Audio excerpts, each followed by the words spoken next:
ഏവർക്കും നമസ്കാരം. എൻ്റെ പേര് ശ്രീജ പ്രിയദർശനൻ. കേരള നിയമസഭ അന്താരാഷ്ട്ര പുസ്തകോത്സവം 4ാം പതിപ്പിന്റെ പ്രചാരണ ഭാഗമായുള്ള പുസ്തക ആസ്വാദന മത്സരത്തിൽ ഞാൻ അവതരിപ്പിക്കുന്ന പുസ്തകം ബാബു അബ്രഹാം എഴുതിയ കമ്പിളികണ്ടത്തെ കൽഭരണികൾ എന്ന ഓർമ്മക്കുറിപ്പുകളുടെ സമാഹാരമാണ്. സ്മരണ എഴുത്തിന്റെ പെരുമഴ കാലമാണ് നമുക്ക് മുന്നിൽ. ചെറുതും വലുതുമായ ഓർമ്മ എഴുത്തുകൾ നമ്മുടെ കുഞ്ഞു ഭാഷയിൽ നിരന്തരം പ്രസിദ്ധീകരിക്കപ്പെടുന്നു. ഓരോ മനുഷ്യരും ജീവിക്കുന്നത് ഓരോ ജീവിതമായതുകൊണ്ട് ഓർമ്മ എഴുത്തുകൾക്ക് ഓരോന്നിനും അതിൻ്റെതായ സാങ്കത്യമുണ്ട്. തലയ്ക്കു മീതെ വെള്ളം വന്നാൽ അതുക്കും മീതെ തോണി വെക്കണം. ചുറ്റും വെള്ളം പൊങ്ങുന്നു എന്ന് കണ്ടാൽ നീന്തൽ വശമില്ല എന്നറിയാവുന്ന നീ പകച്ചു പേടിച്ച് അലമുറയിടരുത്. ആ വെള്ളപ്പാച്ചിലിൽ അവിടെ പൊങ്ങിക്കിടക്കുന്ന മരക്കഷ്ണങ്ങളിൽ പിടിച്ചു കയറി വെള്ളത്തിലങ്ങ് പൊങ്ങിക്കിടക്കണം. എന്നിട്ട് ഓളത്തിനൊപ്പം ഒഴുകുന്ന ശിഖരങ്ങൾ കാട്ടുവള്ളികളിൽ ചേർത്ത് വെച്ച് കെട്ടി ഒരു ചങ്ങാടമുണ്ടാക്കണം. കരപറ്റി കഴിയുമ്പോൾ ഉണ്ടാകുന്ന ആ സന്തോഷമായിരിക്കണം തുഴഞ്ഞു നീങ്ങുമ്പോൾ നിന്റെ മനസ്സിൽ. തീരമെത്തി കഴിയുമ്പോൾ മറ്റാർക്കെങ്കിലും ഉപകരിക്കാനായി ആ ചങ്ങാടം വെള്ളത്തിലേക്ക് തള്ളിവിടണം. മുങ്ങിപ്പോകുമായിരുന്ന ആരെങ്കിലുമൊക്കെ ആ ചങ്ങാടം കയറി തീരമെത്തുമ്പോൾ നമ്മുടെ ഉള്ളിലുണ്ടാകുന്ന സ്വാർത്ഥതയില്ലാത്ത ഒരു ആനന്ദമുണ്ട്. അതായിരിക്കണം എന്നും നിന്നെ നയിക്കേണ്ടത്.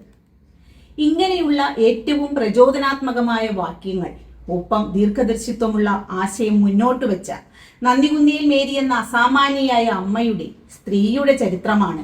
ഒരു മാത്ര അവരുടെ മകന്റെ കഥയാണ് കമ്പിളികണ്ടത്തെ കൽഭരണികൾ.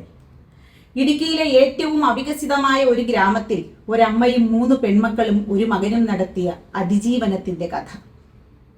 ഭർത്താവിന്റെയും ബന്ധുക്കളുടെയും അവഗണനയും അവമതിയും ഏറ്റ് ദാരിദ്ര്യത്തിന്റെ പടുകുഴിയിൽ പെട്ടുഴറുമ്പോൾ ഡാമിലെ കയത്തിൽ മക്കൾക്കൊപ്പം ചാടി മരിക്കാൻ തീരുമാനിച്ച മാതാവിനെ പിടിച്ചു വലിച്ച് ജീവിതത്തിലേക്ക് നടത്തിയ മകളുടെ ഒരു വാക്യമുണ്ട് ഈ പുസ്തകത്തിൽ. നമ്മളെ അറിയാത്ത ഒരു നാട്ടിൽ പോയി നമുക്ക് ഭിക്ഷയെടുത്ത് ജീവിക്കാം അമ്മേ. അവിടെ നിന്ന് അധ്വാനത്തിന്റെയും ജീവിത സമരത്തിന്റെയും തീച്ചുളയിലേക്ക് ആ അമ്മ മക്കളുമായി നടന്നു കയറി. മക്കൾക്ക് വിശപ്പിന് അന്നം നൽകി, ധിഷണയ്ക്ക് വിദ്യാഭ്യാസം നൽകി. നന്ദികുന്നേൽ മേരി മാക്സിം ഗോർക്കിയുടെ അമ്മയുടെ അനവധി പ്രത്യേകതകൾ പേറുന്നുണ്ട്. ഈ അമ്മയും വിപ്ലവകാരിയാണ്, നവോത്ഥാന നായികയാണ്. പ്രതികൂലമായ സകല സംഗതികളോടും പടവെട്ടി തന്റെ മക്കളെ കരപറ്റിച്ച മാതാവ് വലിയൊരു മാതൃകയാണവർ. കാരുണ്യത്തിന്റെ സ്നേഹഗീതം പാടേണ്ട ആധ്യാത്മിക ഇടങ്ങളിൽ നിന്നും അവഗണന നേരിട്ടപ്പോൾ ചില ചെറുവെളിച്ചങ്ങൾ അവരെ തേടി വന്നു, പുരോഹിതരുടെയും കന്യാസ്ത്രീകളുടെയും രൂപത്തിൽ. മനുഷ്യരെ പോലെ തന്നെ ദൈവപ്രവാചകരും വിഭിന്നരല്ലെന്ന, ആയിടങ്ങളിലും ദൈവവും യൂദാസും ഉണ്ടെന്ന ഓർമ്മപ്പെടുത്തലുകൾ കമ്പിളികണ്ടത്തെ കൽഭരണികൾ നടത്തുന്നുണ്ട്. ഈ പുസ്തകം വെറുമൊരു ഓർമ്മക്കുറിപ്പുകളുടെ സമാഹാരമല്ല. ഒരു നേരം വയറു നിറച്ചു കിട്ടുന്ന ആഹാരത്തിനായി അനാഥാലയത്തിലെ സെപ്റ്റിക് ടാങ്കിലെ മാലിന്യം ചുമന്ന ബാബു എന്ന കുട്ടിയുടെ, ഹോട്ടലിലെ എച്ചിൽ പാത്രം കഴുകുന്ന ജോലിയിൽ ഏർപ്പെട്ട, ഫീസ് കൊടുക്കാൻ കഴിയാത്തതിന് ഡെസ്കിൽ കയറി വെന്ത മനസ്സുമായി നിൽക്കേണ്ടി വന്ന ഒരു കുഞ്ഞിന്റെ കഥയാണ്.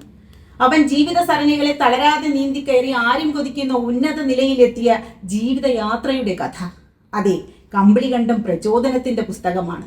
ഏറ്റവും സത്യസന്ധമായി നമ്മുടെ കുഞ്ഞുങ്ങളെ പഠിപ്പിക്കേണ്ടുന്ന പാഠപുസ്തകം. നന്ദികുന്നേൽ മേരിയുടെ ആ പുത്രൻ ഫ്രാൻസിലെ ഏറ്റവും മികച്ച യൂണിവേഴ്സിറ്റിയിൽ അധ്യാപകനായി പരിലസിക്കുമ്പോൾ അത് വെറും ഭാഗ്യത്തിന്റെ ഫലമല്ല, മറിച്ച് തളരാതെ നടത്തിയ വിദ്യാഭ്യാസത്തിന്റെ, ജീവിതത്തെ വെട്ടി നേടണമെന്ന് ഉറപ്പിച്ചതിന്റെ ഫലമാണ്. വിദ്യാഭ്യാസത്തിന്റെ പ്രാധാന്യത്തെ അരക്കിട്ടുറപ്പിക്കുന്നു ബാബു അബ്രഹാമിന്റെ ജീവിതം. കമ്പിളികണ്ടത്തെ കൽഭരണികൾ അരനൂറ്റാണ്ട് മുൻപത്തെ കേരളീയ സാമൂഹ്യ സാമ്പത്തിക അവസ്ഥ കൃത്യമായി അടയാളപ്പെടുത്തുന്നുണ്ട്. നമ്മൾ എങ്ങനെയായിരുന്നു, ഇന്ന് നമ്മൾ എങ്ങനെയാണ് എന്ന കൃത്യമായ താരതമ്യം ഈ പുസ്തകത്തെ മുൻനിർത്തി നമുക്ക് സാധ്യമാകും. വിദ്യാഭ്യാസ മേഖലയിൽ നമ്മൾ നടപ്പിലാക്കിയ സാർവത്രിക സൗജന്യ വിദ്യാഭ്യാസം, സ്ത്രീകളെ സാമ്പത്തിക അരക്ഷിതാവസ്ഥയിൽ നിന്ന് മുക്തരാക്കാൻ നടപ്പിലാക്കിയ പദ്ധതികൾ ഒക്കെ നമ്മളെ കഴിഞ്ഞ 50 വർഷത്തിൽ കരുത്തുള്ളവരാക്കിയിരുന്നു. കേരളത്തിന്റെ സൂക്ഷ്മ ചരിത്ര അവലോകനം കൂടി നടത്തപ്പെടുന്നുണ്ട് കമ്പിളികണ്ടത്തെ കൽഭരണികളിൽ.